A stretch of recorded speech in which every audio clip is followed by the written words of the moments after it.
What I'm going to talk about today is the myths on ADHD and what is true and what is incorrect. Now, there's so much content on TikTok and all social media on what it's like to have ADHD, and it's really helpful. However, a lot of it is not scientifically correct, and what I'm trying to do is to help you that this misinformation is being spread really fast, and I want you to try and understand ADHD on a scientific level so you can either realise what's going on if you've been diagnosed, or to self-diagnose. You do not have to have a diagnosis to help you create high performance habits, even if you do have ADHD. So this video is going to tell you how you can do that.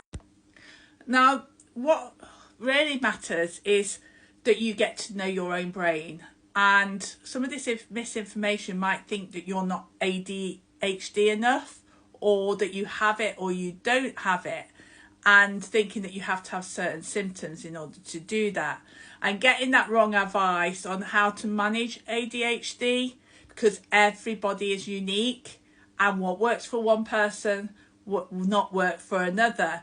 And what I want to do is get those science-backed facts so that they will serve you better than those viral trends that says, do you lost your keys? Are you late for everything? And they all help you with awareness, but not on what you need to do about it. Now, one of those myths is that if you have ADHD, that you forget everything. Well, that is true that you could forget stuff, because we have the part of our brain here where the executive function of the working memory is not as efficient as neurotypical. But if you stressed, you will also forget to lose your keys.